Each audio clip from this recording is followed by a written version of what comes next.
Hey, weirdos. I'm Elena. I am Ash. And this is Morbid.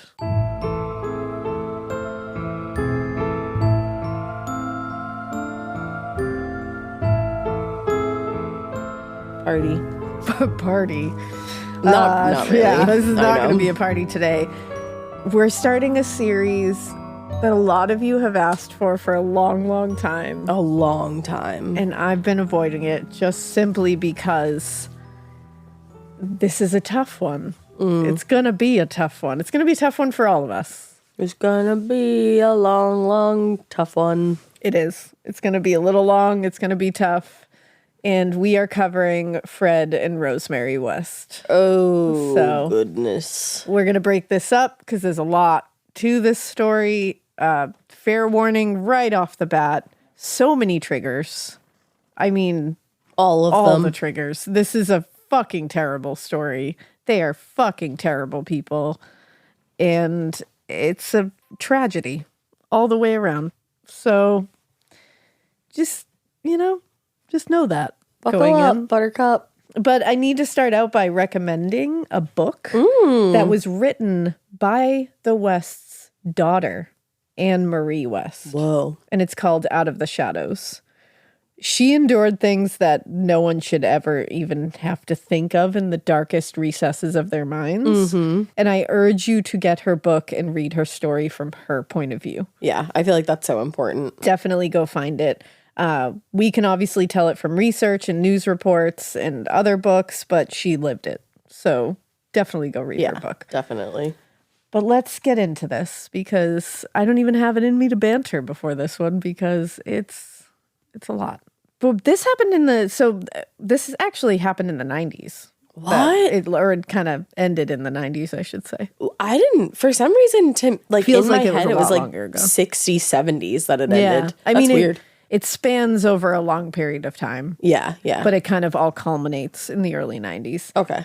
In May 1992, Gloucester, UK police, and I had to look this up because I was like, do you guys say it like we do? Massachusetts has a Gloucester too, and we say it Gloucester, but I was like, do you guys say it Gloucester or something? Gloucester. I I wish they did.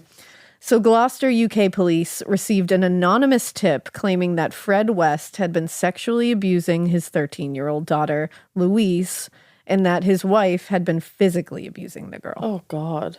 The tip was the one thing they needed that initiated an investigation into allegations of abuse, which soon unfolded into one of truly the most shocking serial murder cases in England's history, where Fred and Rose West were suspected of killing 13 young women, including one of their own children. I thought that they had killed one of their own children. In the months after this tip, investigators would eventually exhume 9 bodies that had actually been buried in the West's own backyard. That's 9 wild. bodies in their backyard.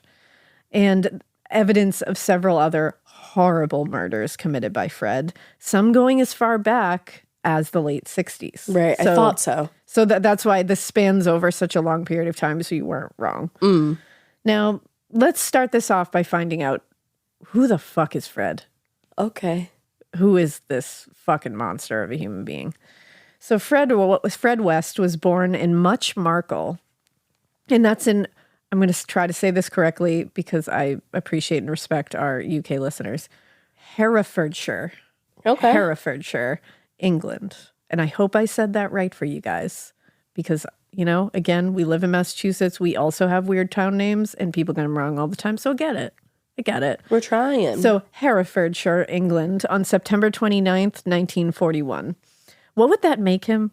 He's not a Virgo, right? He might be Because Virgo, a doesn't that Libra. end like on the 21st? Yeah. Oh no, is he a Libra, Mikey? He might be. I'm not positive, though. September 21st? September 29th.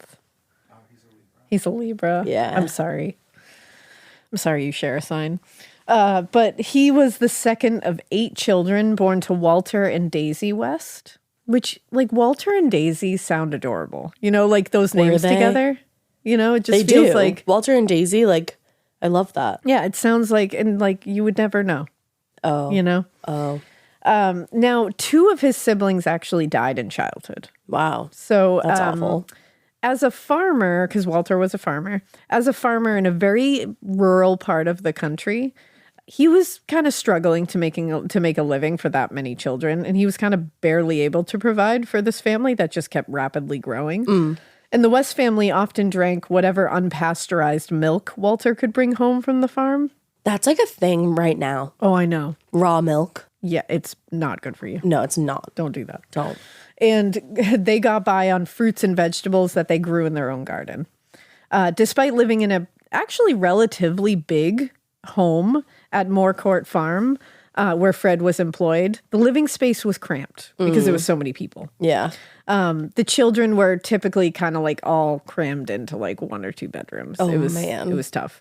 Also, bathrooms at the cottage consisted of really nothing more than a bucket that had to be emptied a lot of times a day. That's not sanitary. And when Fred was born, it was 1 year after the death of Daisy's firstborn daughter. Oh, wow. Her name was Violet, and she died a few days after her birth, which is tragic. Fred was, according to his other siblings, always their mother's favorite child and could do nothing wrong. Years later, Fred's younger brother, Doug, would tell a reporter that Fred was Mammy's blue-eyed boy. Mammy. And in fact, in years after that, people would comment that at times, Fred and his mother's relationship seemed a little too close. Yeah. It was off-putting. Okay. That's all. Like, from the outside point of view, they were like, it was just a little unsettling. It's giving how Ed close they were. Gein. Yeah. Daisy's sister-in-law, Edna Hill, said, quote, Fred came first with Daisy, even in front of Walter. Oh. And it's just like, I don't know if they should even be in the same category here. Yeah, I don't. I know, and the answer is they shouldn't. Yeah. Maybe because of his closeness to his mother, Fred really never formed a bond with his father. Like, they did not really have anything. And his father was also a very strict disciplinarian and didn't like that Daisy was said to coddle, especially their eldest son at the time. Yeah. Now, despite being prioritized and adored at home, Fred's reputation pretty much everywhere else was not great. Okay. Yeah. Not Home- well, bitch. Yeah, not well, bitch. At home, loved him. They loved him. Or excuse me, his mother loved him. Yeah. But everywhere else, no.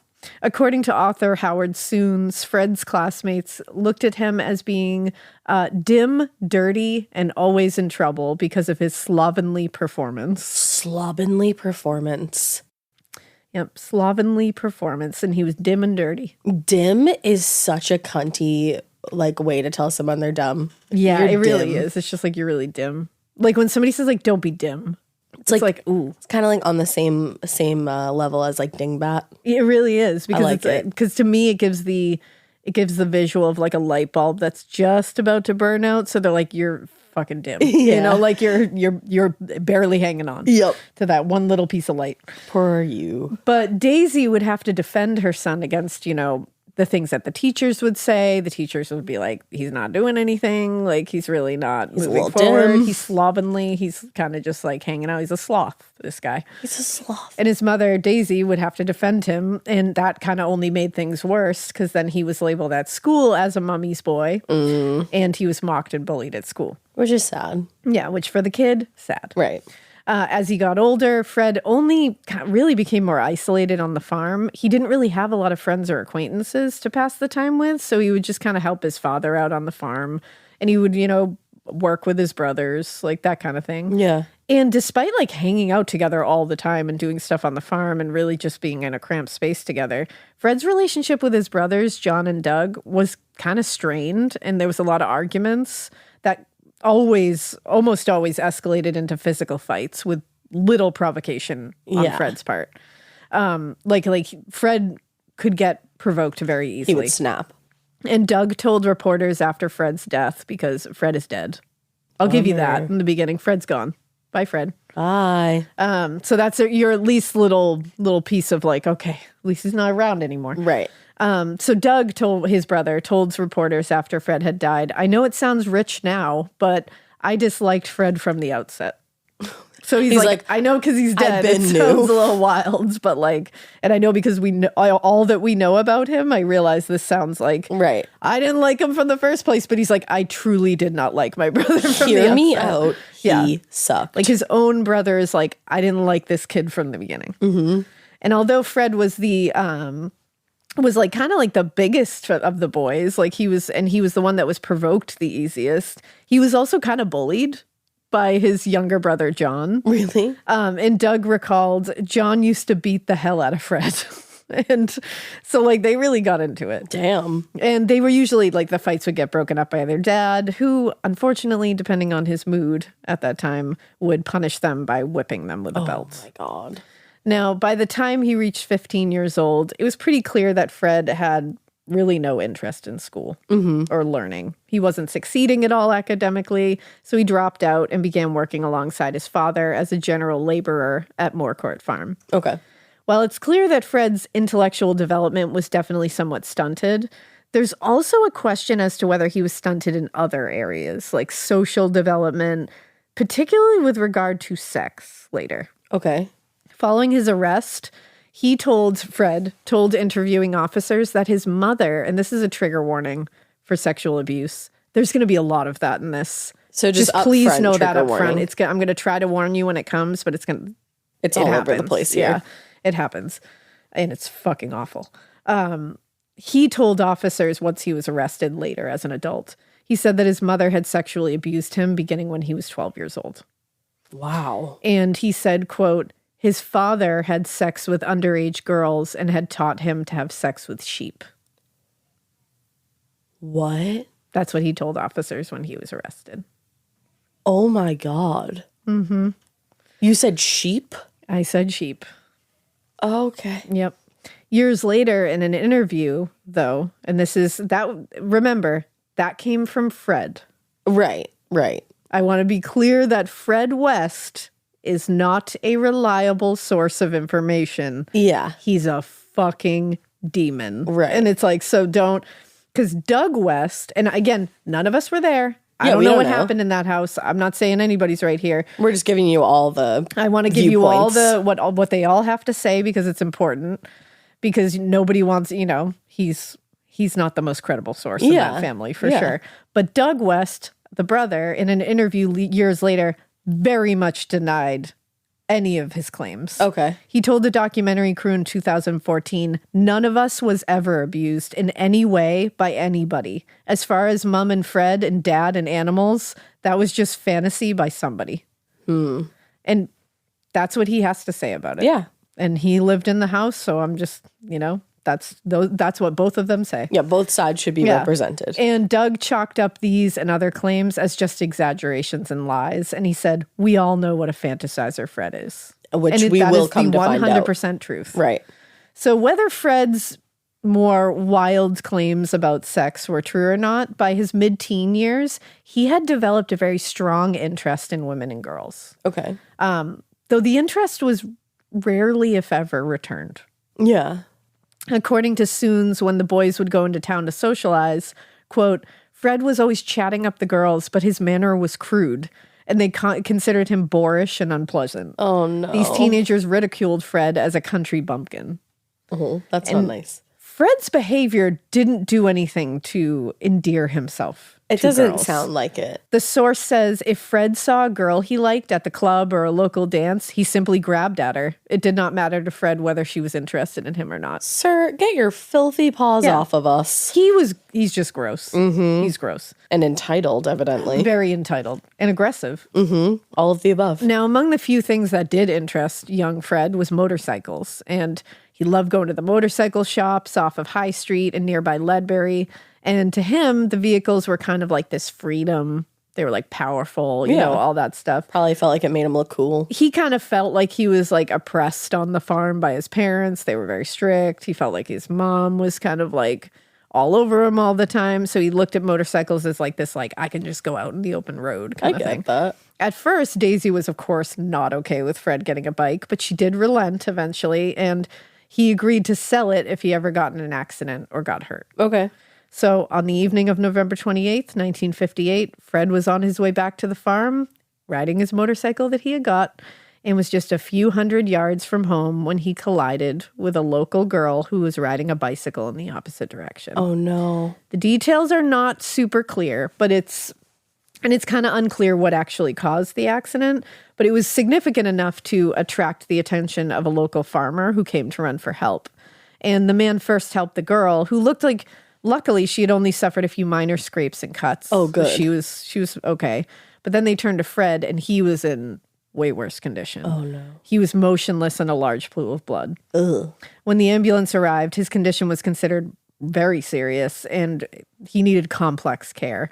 So they took him to instead of going to the local hospital, they went to 14 miles away to Hereford Hospital, which was like a bigger hospital. Fred was unconscious at that hospital for several days. And as everyone grew more and more concerned that he might never wake up. Imagine. I know. Like, obviously, that would have been a loss for the family at that point in time. Exactly. But imagine what could have been avoided. But on the 7th day, he regained consciousness and slowly regained the ability to speak, to move. An experience he later said was like coming back from the dead. While his parents were relieved that he had woken up, he was pretty beat up and he was covered in cuts and scrapes and had several broken bones, including a broken nose, arm, and one leg that had been so badly damaged, he had to wear a metal brace until it healed. Wow. He also suffered a significant head injury. I was waiting for that. He actually fractured his skull. Ooh, oh my gosh. It's unclear whether there was additional brain damage suffered by this particular injury, but the recovery process was slow and it was very painful and not great. And I'm sure it didn't do anything positive for him. No. And he ended up having a fear of hospitals that he had for the rest of his life. Oh, wow. Now, despite the injuries and the slow healing process, Fred did go out still while he was healing and, went to clubs and pubs around Ledbury. And it was at this time that people began to notice a very significant change in Fred's behavior, which is what makes me think that there is absolutely some brain damage. He was aggressive with girls in the sense of grabbing at them and all that shit. But he was also pretty avoidant of most people when he was out. Like, he wasn't like a party animal before, and he wasn't like getting into fights out and about. He would get in fights with his, brothers. His brothers, yeah. But like out and about socializing, he was pretty nobody really noticed him, to be quite honest. But now he seemed much less restrained when it came to aggression. Like hungry for a fight. Before, when other boys would mock or make fun of him or try to start shit with him, he would just he would shrink away and kind of let his brothers take care of it because his brothers would stand up for him. Yeah. Because they're his brothers. After the accident, though, he would respond very aggressively and he would start fights. It was a very noticeable change that people saw. And the changes in Fred's personality and behavior might have had something to do with the accident, but I think they were also compounded with him getting more and more discontented living at home. I could see that. That makes sense. Obviously, the head trauma is a magnificent part of this, but that is, I think he was very discontented at home. He was going into teen angst years. All of that combining, I think, was just a really bad storm. Mm-hmm. And in the late 1950s, Fred complained to one of his friends that he was deeply unhappy living at the farm and that he couldn't live under his parents' rules and restrictions anymore. Now, in 1960, Fred met 16-year-old Catherine Costello while the two were at a dance at Memorial Hall. She was actually known as Reena to friends and family, and she was staying with some relatives in the area because she had moved from Scotland a short time earlier after what was said to be her defiant attitude and behavior had become too much for her single father to handle. Okay. From a very early age, Reena had been what they said about her, a difficult child. Mm-hmm. She was in trouble a lot for a lot of petty offenses like theft and fighting, just always kind of in trouble, always getting into stuff, which had resulted in her being shuttled around a lot to various relatives, various schools, other authorities. She was always... it sounds like they were trying to get it in check. Yeah, they were trying. To Fred, who'd never traveled further than Ledbury at the time, or the farm. Mm-hmm. So it is a little bit, it's reminiscent of Ed Gein at this moment a little bit. It very much is. But her life seemed very adventurous and wow, she's so worldly. Exciting. And she's rebellious and all that. So he was immediately smitten. From the moment they got together, though, their relationship was tumultuous. Mm. Fred was immediately very demanding when it came to sex especially, And Reena, who had experienced very little affection or positive attention in her life because she had always been known as a problem kind of thing, she just kind of like gave in to his demands all the time. That's really sad. Soons wrote, the relationship became so intense that Reena tattooed Fred's name on her arm using a sewing needle and black ink. Commitment. Yeah. Perhaps because it was so intense and the fact that she had been staying out most nights, Reena was eventually asked to leave her relative's home and began sharing a room with a friend at an inn in Ledbury. I think the relatives were like, this is too much. Yeah, like this you isn't... just carved his name into your arm. Yeah, this isn't going anywhere good. Unfortunately, that whole thing with her friend in Ledbury ended quickly because both of them were asked to leave after being said that they were disruptive and reckless and were irritating the other guests at the end. They're like, you guys are a lot. You got to get it together. But without any other options for housing, Reena packed her bags and returned to Scotland, and that ended her relationship with Fred. Oh, wow. With Reena gone, Fred shifted his very much unwanted attention back to the younger girls at the youth center. One evening in the fall of 1960, Fred was standing on the second floor landing of the building's fire escape and attempted to grab a girl who was standing near him. In response, this girl turned and hit Fred, sending him over the railing and falling one story to the ground below. That girl's an icon. Violence is never the answer, of course. Never. But don't grab that girl. Yeah. Don't grab that girl. You what is it? You play stupid games, you win stupid prizes. Don't put your hands on her. Yeah. And the distance of the fall hadn't been more than 10 feet, but Fred hit his head on the concrete. Again. Yeah. And for the second time in just a few years, he was unconscious and in need of medical treatment. Oh, that's not good. Fred regained consciousness the following day, but this time there was almost certainly brain damage done. Almost immediately, family members started noticing changes in his personality. Now he was, a split second away from anger, lashing out, aggression. It took nothing to set him off now. Before it was little provocation, now nothing. What is that when you get like too many head injuries? It's called something. Like it happens to football players sometimes. Yeah. CTE. CTE. That's exactly what I'm thinking of.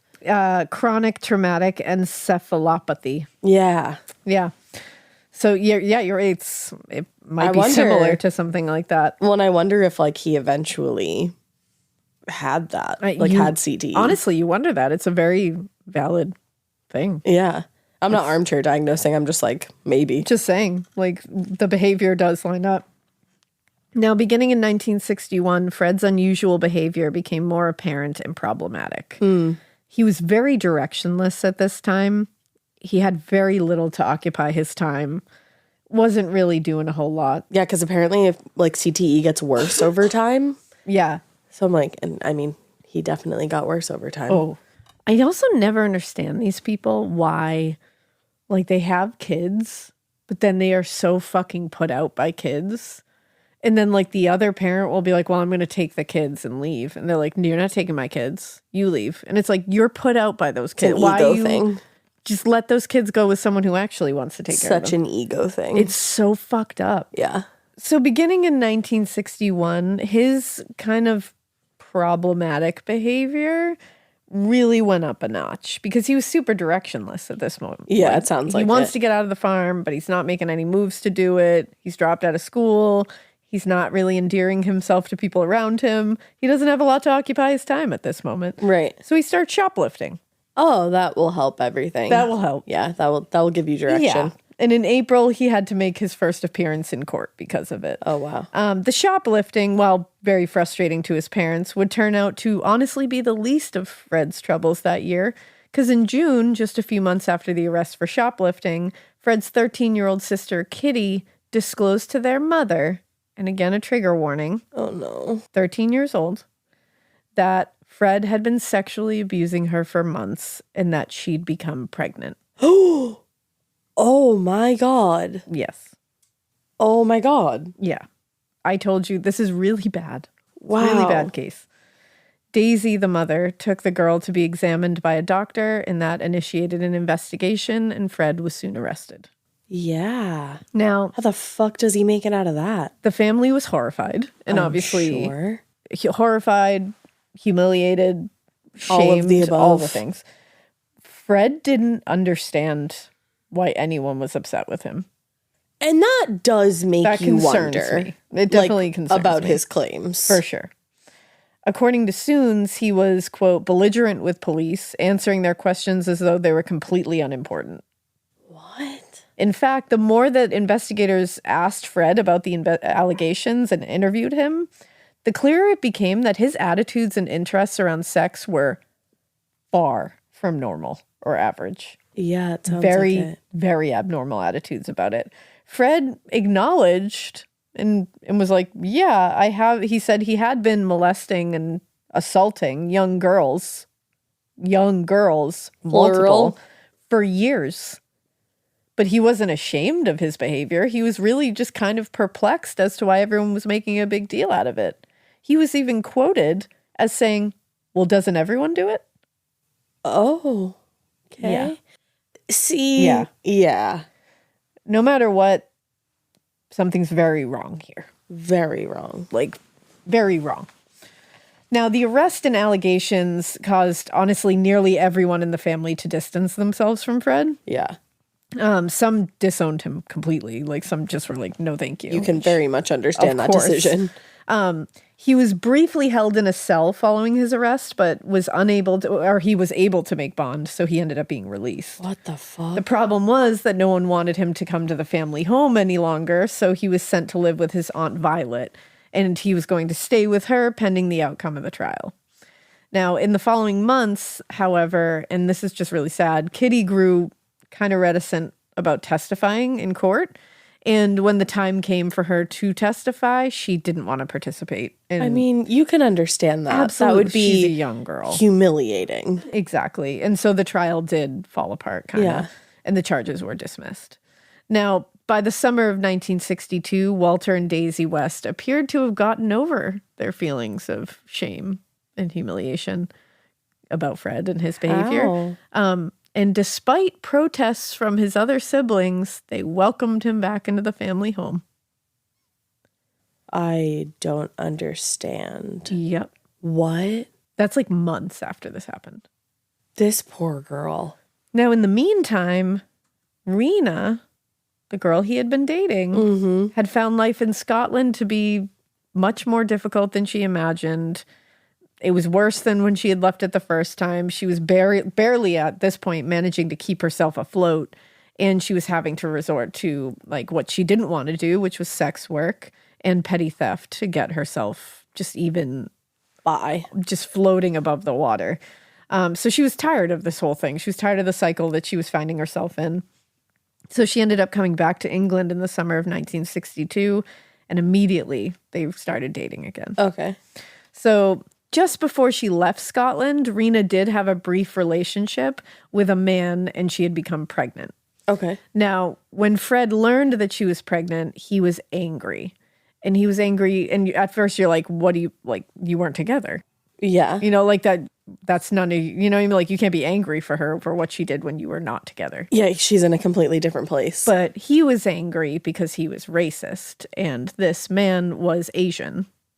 So he was angry that she was pregnant with what would be a half Asian baby. Oh my God. So he insisted that she terminate the pregnancy Are you fucking kidding me? and actually tried to forcibly do it himself. Oh my God. But luckily, he tried to do it in the woods in Ledbury. But What? fortunately, the whole thing drew the attention of local police. They intervened and he had to stop his plan. But nothing happened to him after this. What? Like no charges, no Like, nothing? that's the thing. I'm like, what? And it gets worse because they decided to get married after this. And the baby was born. Okay. So in November, they were married. They had like a very small, secretive ceremony. They kept it away from their families. And Fred ended up moving out of his parents' house, and he and Reena got an apartment in Coatbridge, which is a small town about 8 or 9 miles outside Glasgow city center, where Reena actually grew up. Now, the change in scenery was definitely like a big improvement for Reena. Like she felt like, okay, this is a new this is a new place. I can start like meeting people, you know, like all this. Yeah. But Fred found it very challenging. He hadn't spent much time outside of where he had grown up, and this like kind of jarring change because he was from a very rural place. Like this is Glasgow, like Right. City. You know, and so this was very jarring to him, and it made him feel uncomfortable, and he got more and more irritable and aggressive. And they have a new baby too, which is a stressor. And he also was getting more and more aggressive about sex. According to Soons, his lovemaking was short and brutal, and he wanted sex at the most inappropriate times. Oh, that's so disturbing. Which is really unsettling. And she's recovering from having a baby. Like, well, in either, it's just horrible. No matter what. Oh. But his behavior soon turned kind of like sadistic. Like he was fucked up. And he would honestly like do all of this against Reena. Like he was physically abusing her, physically harming her. And at the same time, he had become extremely controlling and demanded at the time that Reena go back to sex work in order to support them as a couple. What the fuck? But while he often bragged about how he, quote, made a lot of money from being a pimp, he would also complain about how much trouble her working in sex work would cause them. But you put her in that position. Forced her into it. Right. So less than a year into their marriage, his personality was transforming rapidly. I mean, getting worse and worse. He was insatiable. He demanded sex constantly. He was brutal. He was violent. He was awful. He was fucking awful. A nightmare. And she was not allowed to refuse.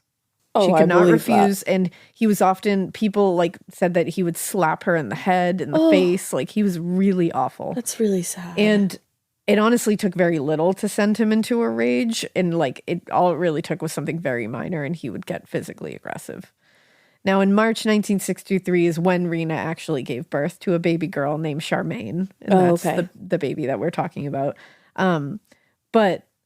And Fred and Reena knew that everyone could tell that this was not Fred's child.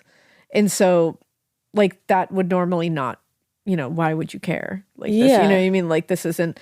But Reena was worried that the West family might be kind of awful about this. Okay. Which, I mean, I don't blame her for thinking that. Yeah, I don't either. So they told Fred's family that Reena had miscarried, but because they still wanted a baby, they had adopted a baby of Asian descent to, quote, take its place.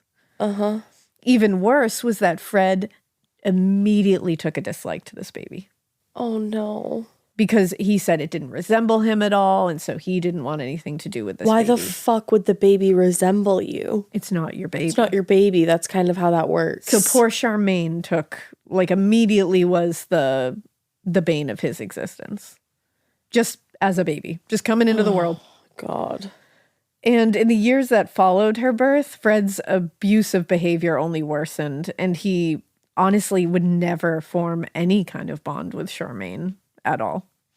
Neighbors said of Reena later, quote, as far as we were concerned, she was just a single parent. We never saw a man at the house at all. Wow. During this period, Fred was driving an ice cream truck. That's horrific and Isn't disturbing. that the worst thing you've ever heard? For the Walls Company. And spent many of his nights off at the pub, just drinking and bragging and lying about what he was doing, saying he was connected to organized crime. Like, no. No.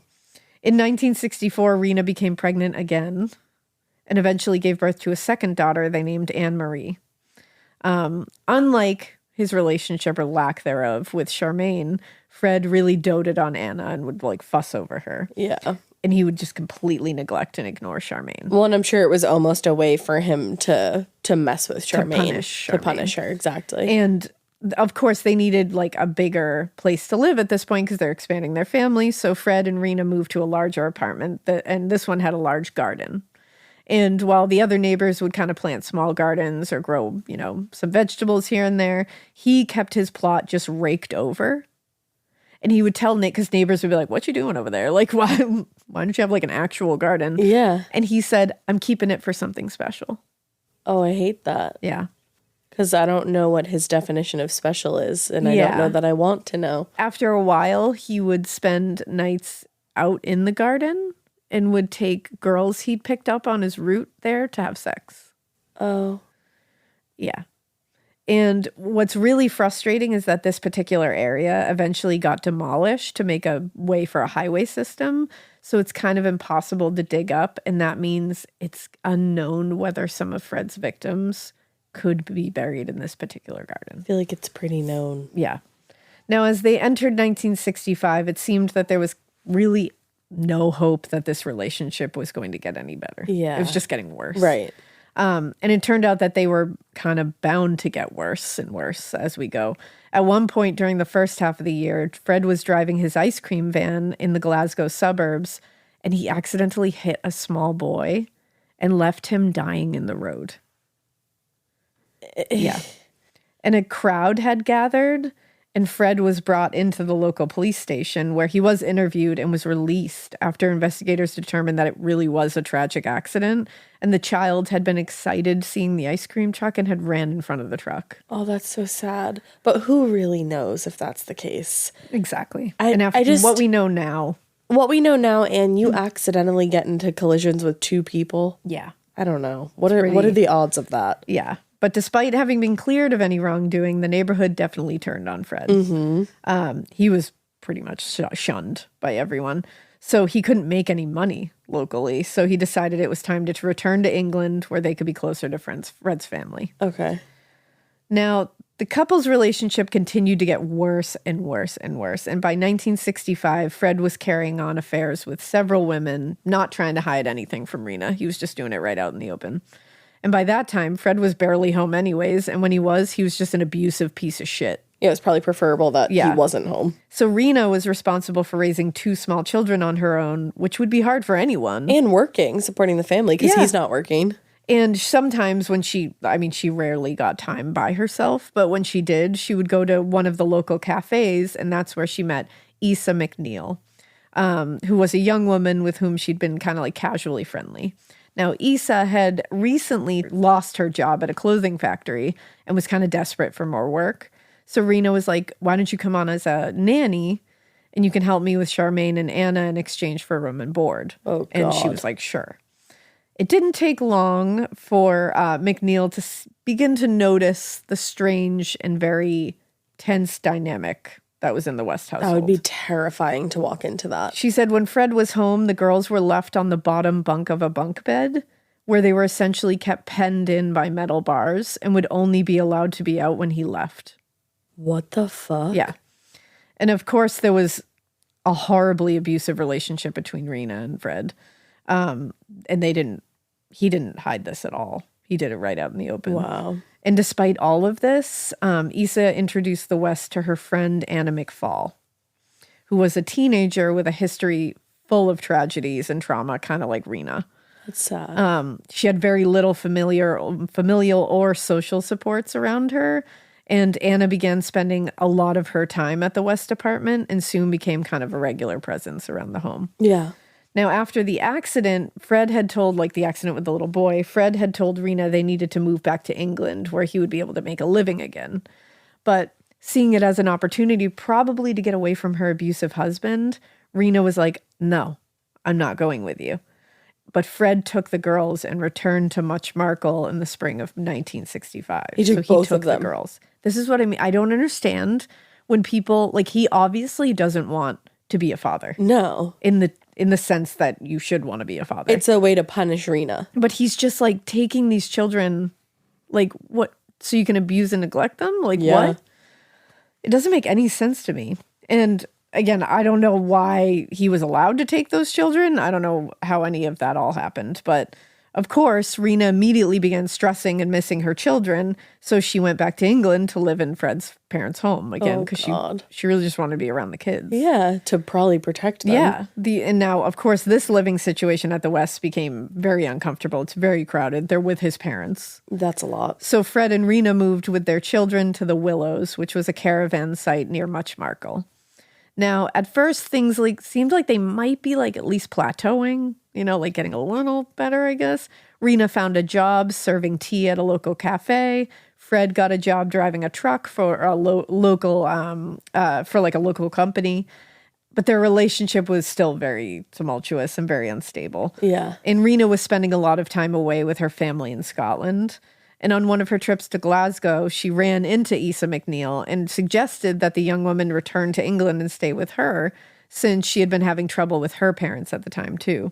And Isa agreed and also brought Anna McFall with her, since Anna was also unhappy in Scotland and was looking for new opportunities again. So she was like, why don't you guys just come back and live with us? Like, it worked out before, I guess. Kinda. Now, it didn't take long for Isa and Reena to kind of regret that decision. With 4 adults and 2 children, the caravan was very, very cramped and very uncomfortable.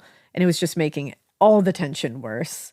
And the shift from Glasgow to the much more rural Muchmarkel was a very tough adjustment, especially for Isa and Anna. Yeah. They were both struggling to find work. They were spending a lot of their time just watching the girls for Fred and Reena and just kind of like hanging out doing nothing.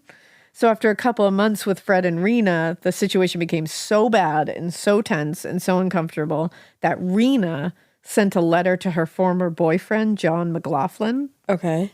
Or McLaughlin, I think it was, and asked that he come pick up Isa and Anna and bring them back to Glasgow. Okay. So John agreed. I'm like, take the girls too. I know. And Reena and John had actually coordinated things so that John and his friend would arrive while Fred was at work. And he would actually take Isa, Anna, and the 2 children back to Scotland. So that did end up being part of the plan. I'm like, take Reena too. Everybody just run away. Exactly. Now, strangely though, Fred arrived home unexpectedly while they were all packing, and the scene just exploded. No. And it was like, at first everybody was like, why did he get, like, show up tipped in the off? middle of the day?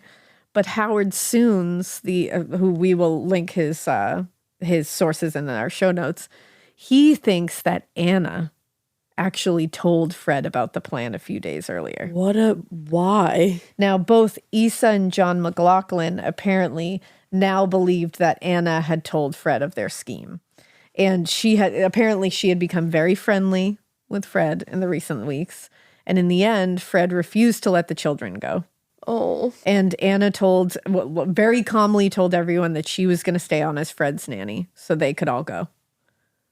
What the fuck? So John McLaughlin loaded up a few of Reena's stuff, and, he and his friend and Reena and Isa all left for Glasgow. Oh my God, if I was Reena, I would be livid. Yeah, there's no way I could leave. It's also like, take your kids. And it's like, I couldn't leave. No. I don't know, though. I've never been in that situation, so I'm not going to sit here and judge anybody. No. But it was only later, after Isa had returned to Scotland, that it became clear what had been happening between Fred and Anna. Yeah. In letters to Isa, Anna told her friend that she was, quote unquote, infatuated with Fred. And the two had been carrying on an affair during the periods that Reena was away in Glasgow. Yeah. Anna had led a very troubled life up until this point, and naively believed Fred was going to give her a better life. Oh. And at one point, she even wrote to her mother that the two were going to be married.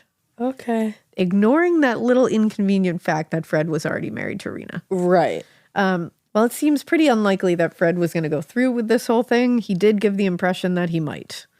Not long after Reena and Isa had fled the caravan park, Fred just placed both his children in the care of social services in the summer of 1966. You might as well have just let their mother take them. Didn't allow their mother to take them and just put them into social services.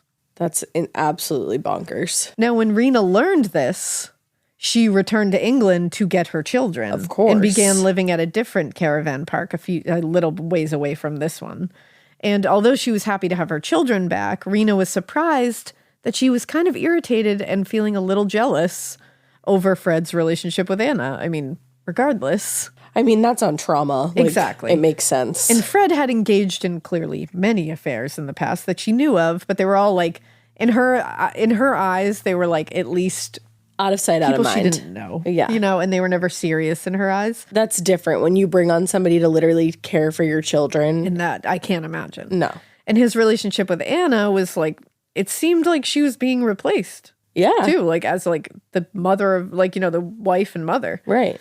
So for nearly a year after her return to England, Reena, Fred, and Anna were in this like weird like love triangle that was like this tense fighting, he was trying to tell both of them that he was going to be with them kind of thing.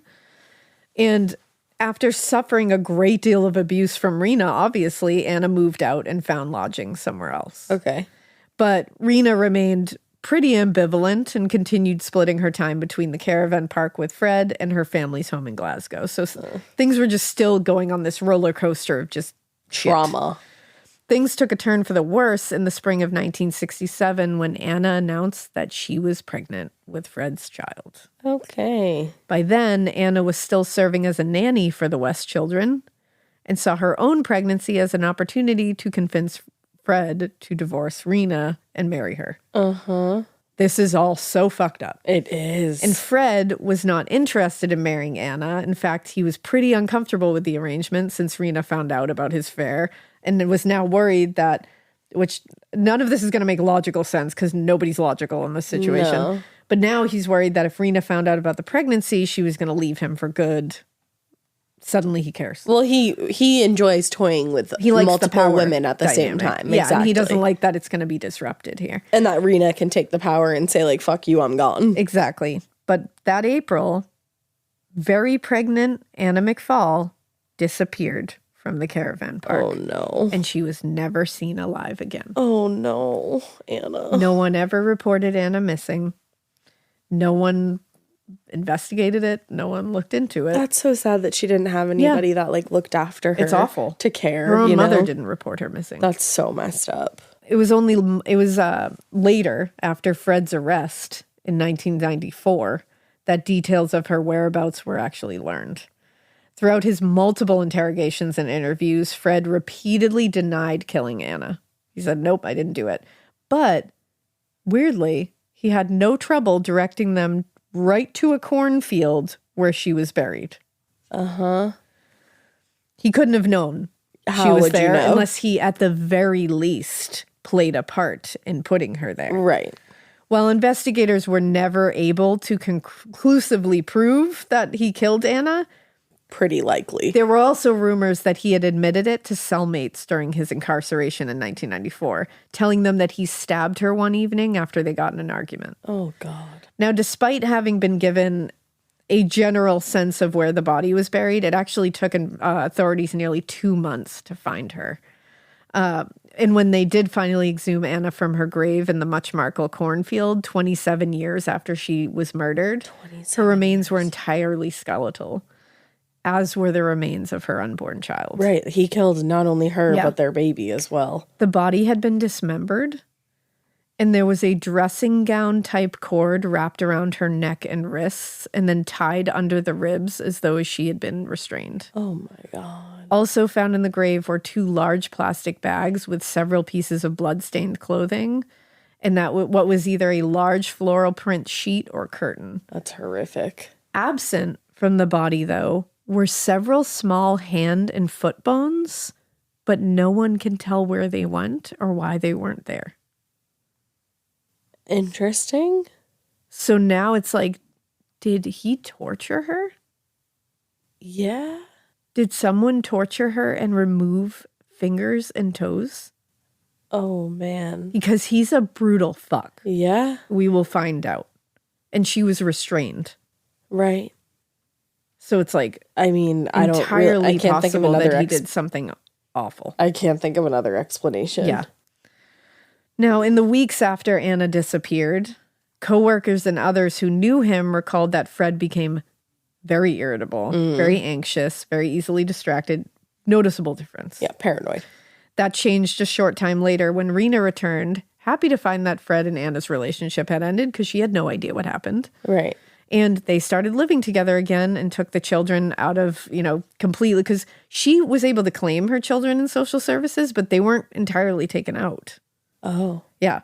I don't know how that all works, so I'm not going to speculate, Yeah. but they did take their children out eventually. Okay. And basically, at this point, Reena looked at it as like, maybe we can start over. Okay. Maybe all this can start over. Maybe it can actually work. We can be a family. It's so sad that she had that hope. It's 'cause very sad. I think it's hard to understand from the outside how she possibly could, but again, it's we've just- never been in a situation like that. So hope must be really the only thing that you do have. Truly.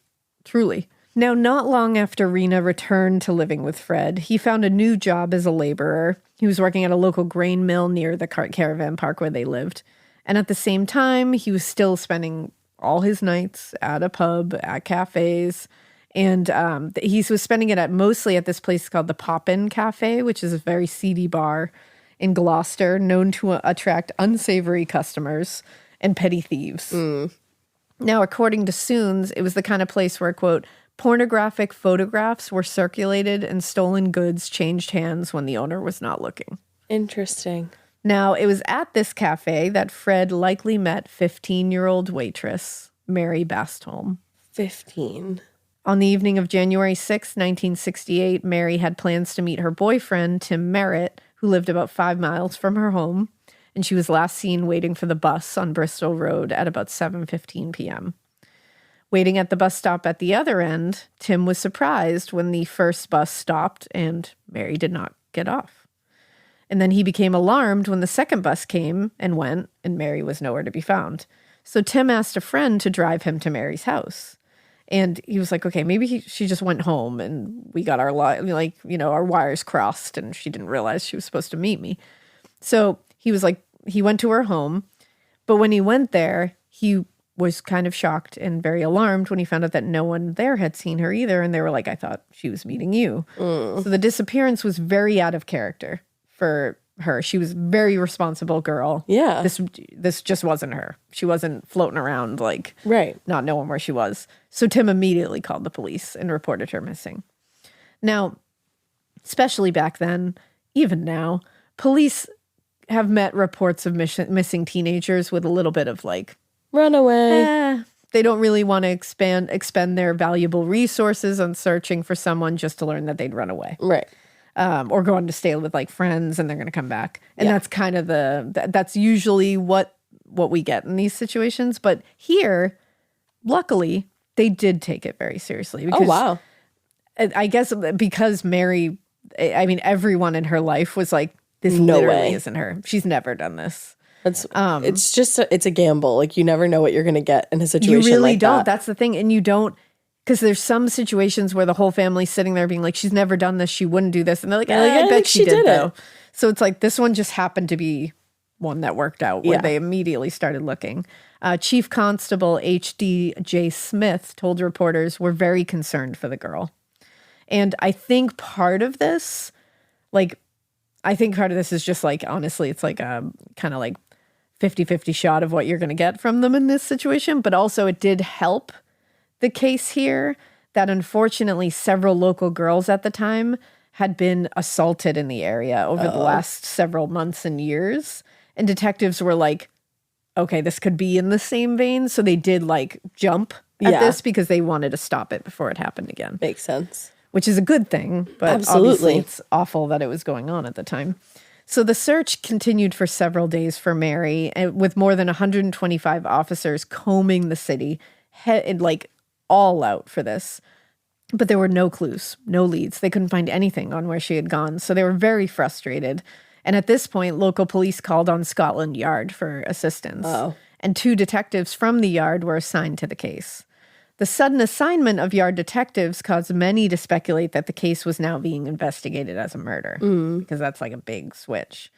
But Chief Inspector Kenneth Barker attempted to stop those rumors during a press conference on January 9th. He said, the position has still not changed, and we are still investigating a missing person. But obviously it could change to something else, and it is much better that the yard be informed at this stage. Time is going on. Nothing has been discovered. Right. So he was basically just saying, we're not investigating it as a murder yet, but it's better to enter this stage and have Scotland Yard enter than to wait for it to become a problem. I'd rather them be in this and be looking for a live person than do it too late. That makes sense. Good job. I know. Due diligence. We love to see it. Now, despite the assistance of Scotland Yard detectives and the use of military search and rescue helicopter, weeks passed and nothing.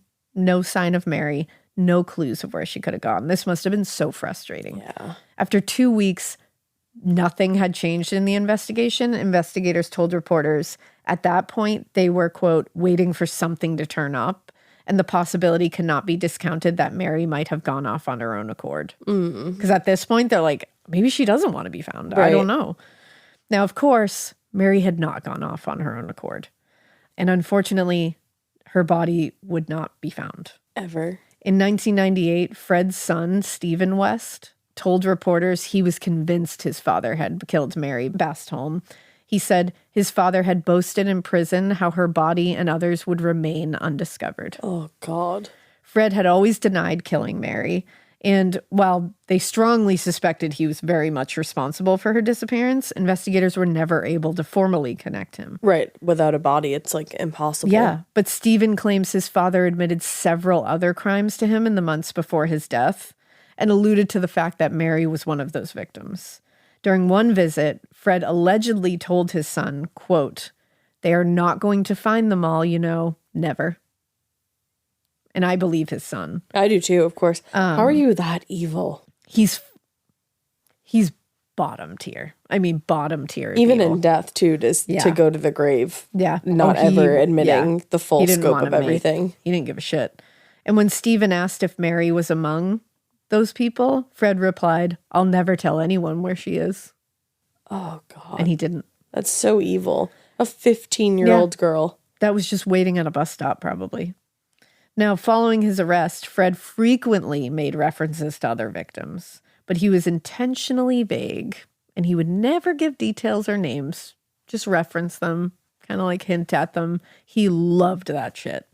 And years later, Fred's defense attorney, Howard Ogden, told police that Fred claimed to have picked Mary up at the bus stop that night, that she went missing, and after killing her, he, quote, buried her in the village of Bishop's Cleeve near Cheltenham. Although this is consistent with other references that Fred had made to Mary's death in the past, without any more specific location or details. Can't just dig up the whole area. Yeah, there was no way that they could really go about trying to find her, and she remains missing to this day. Oh, that's awful. Which is fucking awful. Like, that kind of shit, I can't. Like, It's going to beyond. your grave and not giving closure, I'm just like, damn. But it's your last It's your last of power evil. play. Yeah.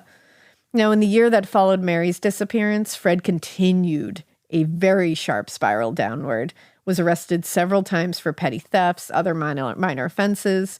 And during this time, Fred was also let go from his job at the mill when the owners became suspicious that he'd actually been stealing money from them. Mm-hmm. So now he's out of work. He's desperate for money.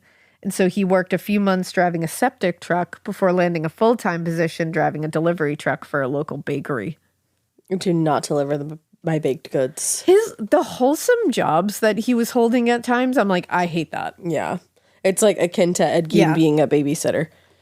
And unfortunately, it was through this job that Fred met Rose, setting him on a even worse path somehow that would end up with him killing himself. Him killing himself? Mm-hmm. And we're going to end part 1 there. Wait, he killed himself? Yeah, he killed himself in prison. What? Yeah. Oh, man. Yeah. All right. So that's where we're going to end part 1. Okay. It's going to get bad. I need everybody to really understand that. You mean worse. It's going to get much worse. Okay.